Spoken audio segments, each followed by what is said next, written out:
we're going to be hearing about Novus Partners, and the presentation will be by Andrea Gentilini. He's going to be talking about making the most of portfolio transparency, which will be a nice add-on to what we've heard about previously. Andrea used to work at UBP, where he was involved in portfolio management, especially in relation to precious metals. Prior to that, he was at Barclays Capital in New York, which was formerly Lehman Brothers. So an interesting insight, where he worked in the strategic consulting business of the firm. He was also an executive director at UBS, and even had a stint at the Boston Consulting Group. So we look forward to his insights. Let's welcome him. Thank you, Jerome. I guess you've had enough of regulation, taxation. So to conclude the day on a cheerful note, I'm going to try and bring you up and give you a couple of ideas of a way out of the mess we're in, because we're really in somehow of a mess. So to do that, however, we have to be a little bit open-minded and completely be ready to revolutionize the way we're thinking about investments. And we're not going to do this with complicated structures, CDOs, structured notes, capital protections. We are just going to go back to the very simple basic principles.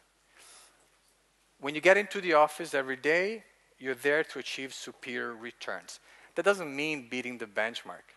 That means quality. That means sustainability, persistency, consistency. And you know, as practitioners, and the academics would probably support that, you need to have an information edge for that. And this is based only on unique insights, which requires you to have rigorous analysis, which ultimately hinge upon getting access to robust data. That's where it all starts. And where are we as an industry right now? The wealth of data and information we presently have access to is probably the best we've ever had ever since this industry started. Private company information, market data, custodian records, exposure reports. You are bombarded by all of this. And yet, our capability to efficiently process it and extract insights for that famous information edge has actually diminished considerably. So this is what we're left with. We find organizations spending 95% of their time collating data, cleaning data, aggregating data, and by the time you feel you've got a process and everything is automated, someone changes the parameters and you have to start all over again. And literally, you're only left with 5% of your aggregate time as an organization to achieve superior performance. Our clients have a completely different experience. We take care of the data. We actually go further. We allow them to digest the insights and fully concentrate on that famous information edge, which is key for superior performance over time. But you know what is the real information edge? Whether you are an allocator into external managers or a manager yourself, it's if you have a handle on measuring investment skill. Why? Because if you do so, you're actually going to be much more confident about the manager's capability or your capability to generate returns.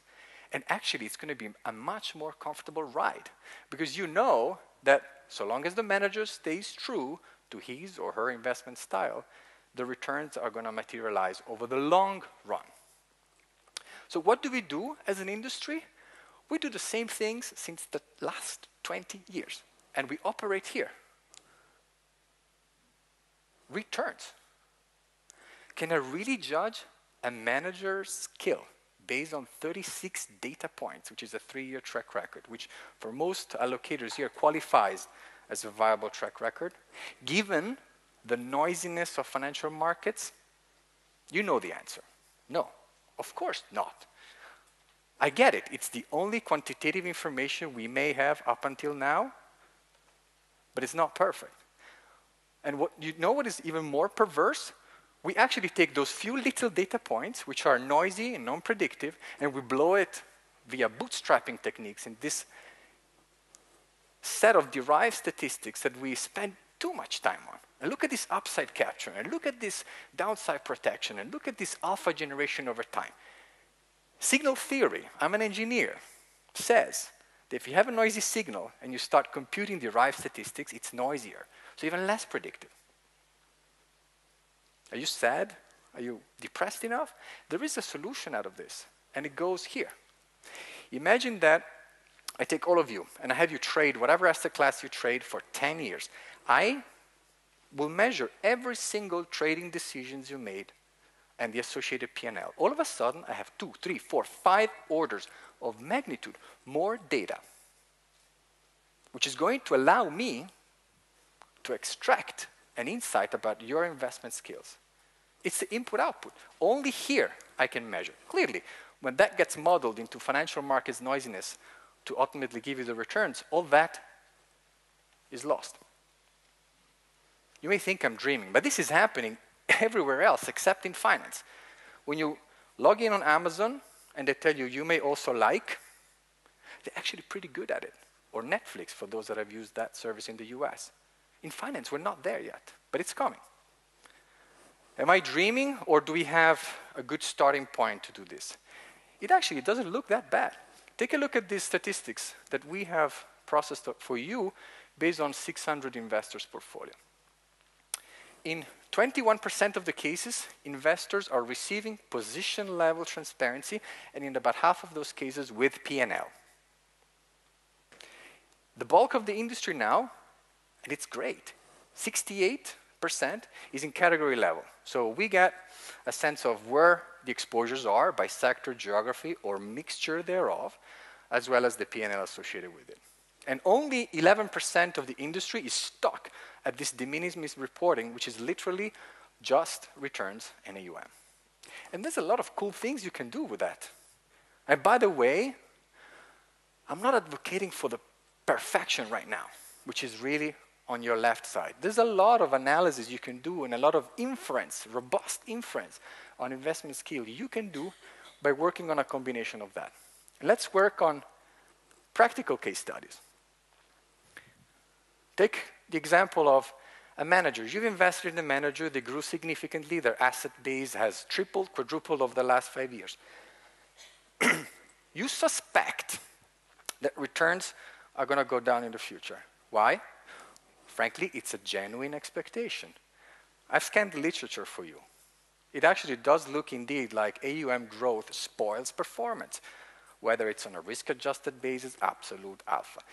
Great, great insight. Can I do something about it? No, because when do you know when it's time to get out? We have to go to the transmission mechanism. We cure diseases if we have a transmission mechanism. We will derive insight if we have a transmission mechanism on that same phenomenon. So the only way I can think is to derive it from first principles. If AUM goes up, one of the following 3 things can happen. 1, I look for more liquidity. So I have to move up the market cap. And guess what? I started making money in Khalida and Geberit, and all of a sudden I'm starting to trade UBS and Credit Suisse. Do I have an information edge there or no? I'm not being provocative. It's just a legitimate question. You need to have a handle on this to infer something. 2, I keep doing the same thing. All of a sudden, I start to trip up a lot of the limits for percentage of shares outstanding or percentage of average daily volume. A mismatch between the liquidity of my portfolio and the liquidity that I'm giving to investors starts to arise. The investors that have actually access to this insight, they're going to redeem before you, because they're going to realize a P&L that is actually unrealized in the book. You want to have access to this information. And thirdly, well, more money, more people in the team, less capital per idea, dilution of the portfolio manager's attention span. This happens all the time. Sometimes you'll find that 80% of the positions are just stuck in 50 basis points to 100 basis points allocation just because the PM cannot say no to the analyst proposing the ideas. And that costs hundreds of basis points per year. You need to know about this. Take a look at this. Go back in time, December 07. Look at this manager. Phenomenal track record. Look at the return, 16% per year. Look at the volatility, only 11. Look at the alpha, annualized, 13.8%. Makes you want to invest with a manager, right? Take a look at what happened when we calculated. Oh, by the way, this is a real manager, And these are data that were under the nose of everybody because it's via public filing. They had to report to some regulator somewhere in the globe that they had those positions. All of a sudden, we inferred that they were tripping up a lot of the shares outstanding limits that they had actually given themselves. Guess what happened? The liquidity of the portfolio fell by 90% over a year and change. That is, statistically speaking, a very good, solid predictor of deteriorating future returns. You know what happened? 60% drawdown, the manager is out of business. Some investors could not take their money out. That information was available to everybody. Another case I'm sure you've encountered, there's a manager comes to you and there's a slide, I am uncorrelated to my peers and to the broader equity market. Great. That is, for us, a derived statistic. So it's taking 12 to 36 data points and speculating on from an inconclusive starting point. It actually looks quite good. Green means decorrelated. So during normal market conditions where dispersion of returns is actually quite okay, and I don't need decorrelation, everything looks good. You do the same analysis when you actually need it, and it completely changes the picture. Why do we do this? Why do we fit noise to noise? With public filing or some transparency and an intelligent way of processing the data, you can actually measure, I just masked the name of the managers here, the portfolio overlap at the sector level. And you will notice that these managers are actually doing pretty much the same. And you don't need to have 4 of them to achieve diversification. You probably need 3. So you might spare yourself the operational risk of dealing with someone else. I want to show you other case studies quickly. And one that has really shocked me is the day after Fukushima. I was trading gold that day, and I called some of my investors, and they were like, oh, I'm busy. I just have to find out what's my exposure to Japan. What do you mean you have to find out? Can't you just click on the screen and get it? Actually, no. All of my investors, it took them about a week to get an answer to it. It was not the equity portion. That's easy. You know, look at the Nikkei. They didn't know what it was in the alternatives or the liquid portfolio. And I thought, like, this is madness. As a CIO, you want to come to the office, you want to just ask the question or log into the system, and you should get it. So our clients know exactly what it is. Hey, it's 0.76 long, it's 0.26 short, I know the gross, I know the net, and hey, if I click on it, I will know what are the managers that are going to give me this exposure. It's actually 5 managers that have done so in the past. 2 are blank because they no longer give it to me. And if I really want to spend time doing one phone call, I should probably do it on that manager, the one that is giving me the best exposure. So I also can look at it over time and find out what my exposure has been. 5 seconds, gentlemen, not 1 week. It all depends on the data. Someone may argue, yes, it depends on the data and the quality of the data, but at least there is technology out there to make the best out of this, so why don't we use it? I'll give you another example.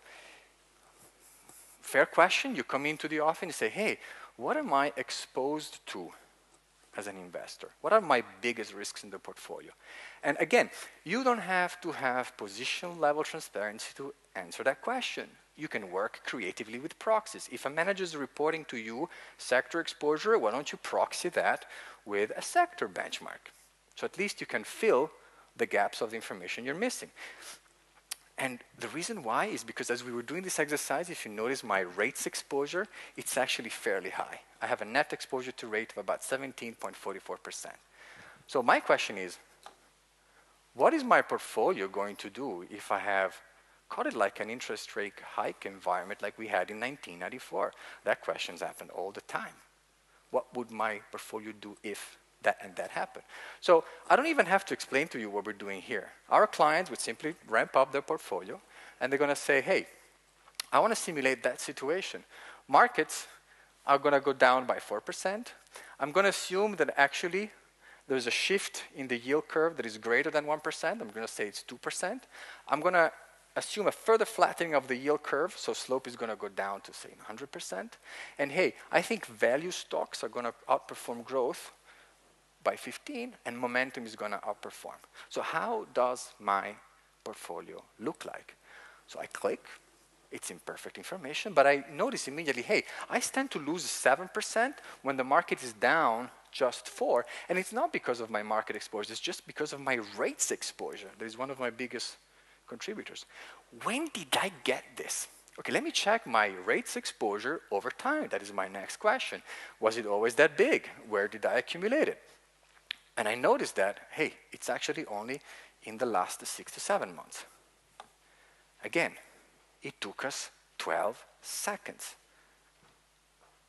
It didn't take 2, 3 weeks of an IT project to answer that question. So now we go to the paradise, the nirvana of transparency. We have position level and we have P&L, and we want to answer a couple of questions. Let's take an equity long short fund, for example, where we have position level transparency. Let us see what kind of insights we can get. So, for example, the manager comes and says to you, I'm a very good tactical trader. I manage my exposure very well. I'm good at market timing. Okay, cool, fantastic story.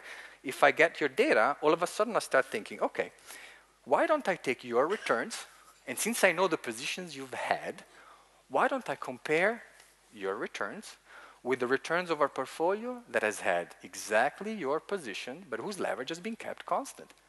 I'm locking the degree of freedom I want to compare against, so that I can get a sense about how good you are. Doesn't look that good. Actually, from January 2009 onwards, an equally weighted, actually an average exposure portfolio would have outperformed by a significant amount. We have about 20%. That's 2,000 basis points. What do you tell the manager? A, your claim is false. B, stop messing around with adjusting the exposure. Just let it run. You're not good at it. It took us 12 seconds.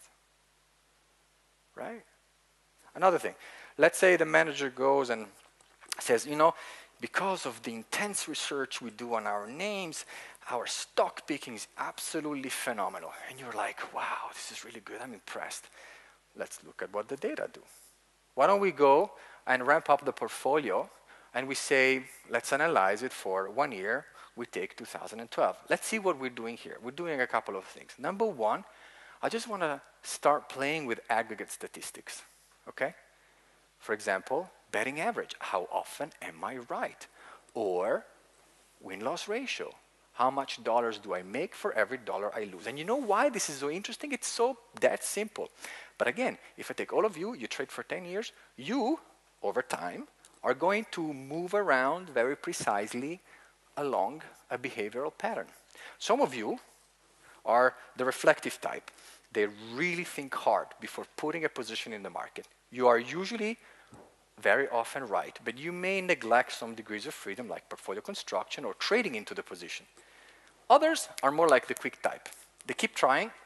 If it works, well, I'm going to scale in my risk and extract a lot of profits. If it doesn't work, I'm very quick to let it go.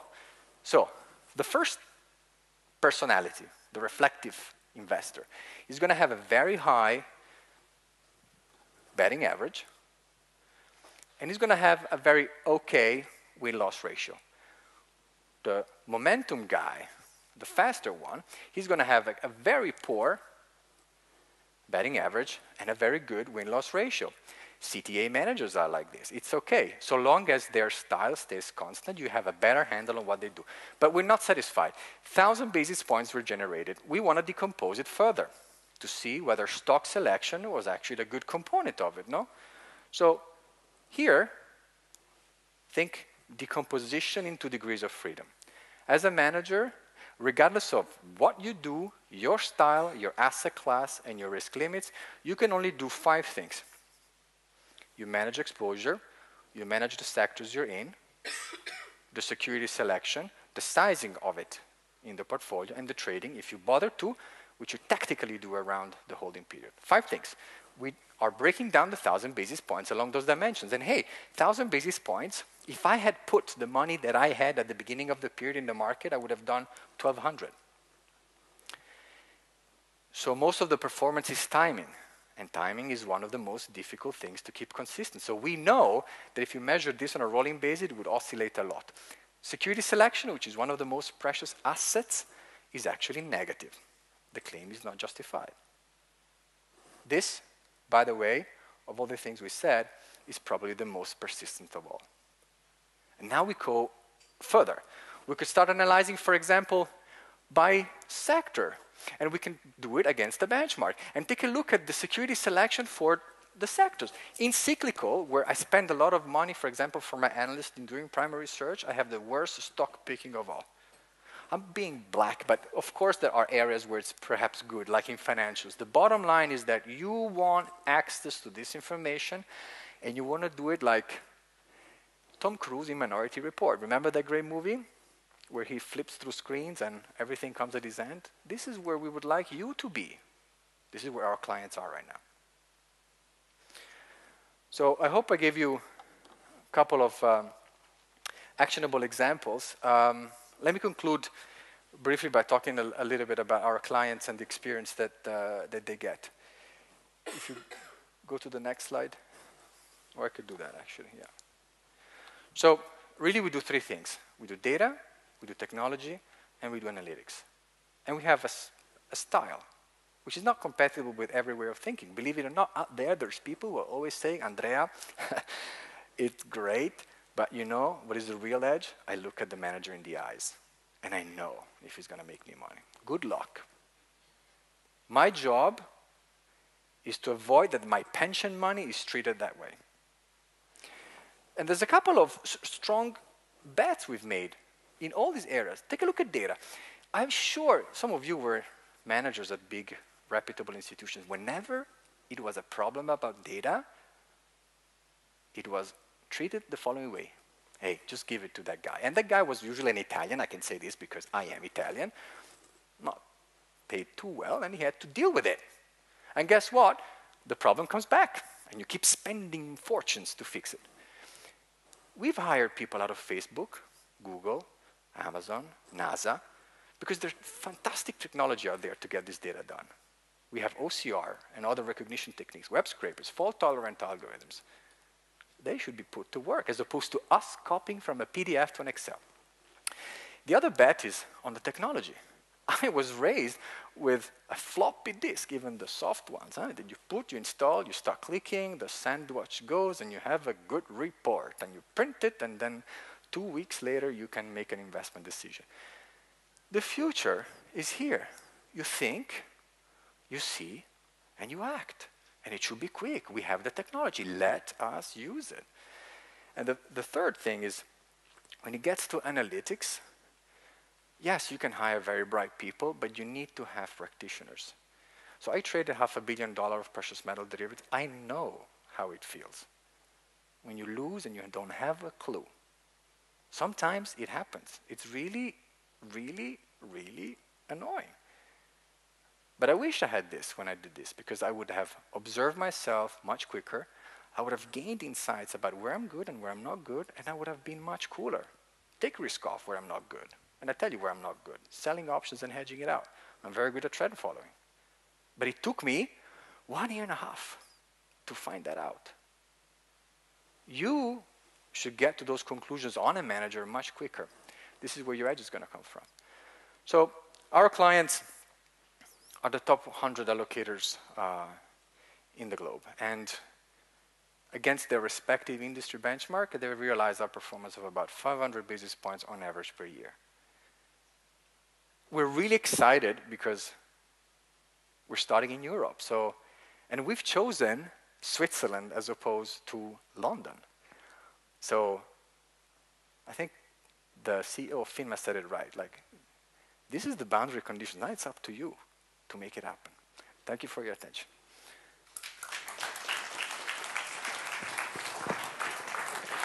Thank you, Andrea. That was very impressive, very technological and to the point. Do we have any questions for Andrea? Okay, so whilst we still have you captivated, let us welcome Darlene Hart, founder and CEO of US Tax. Sorry? Okay. Andrea, you have to come back.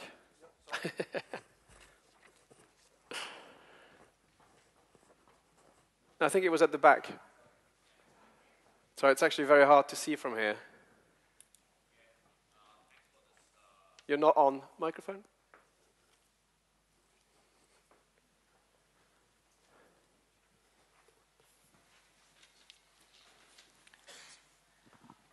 Thanks for this lovely presentation.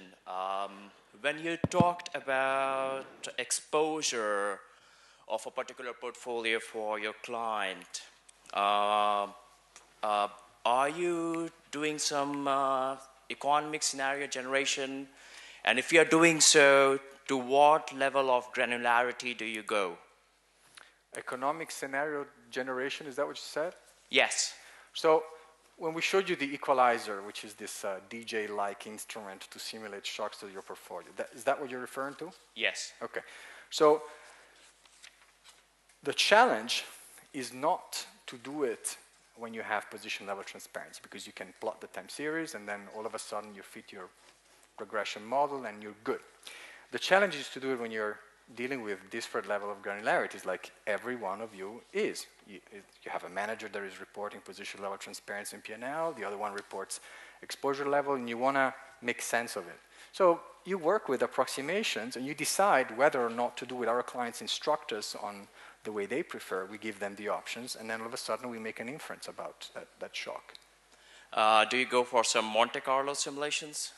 We're doing a Monte Carlo engine to supplement the risk model at the security level.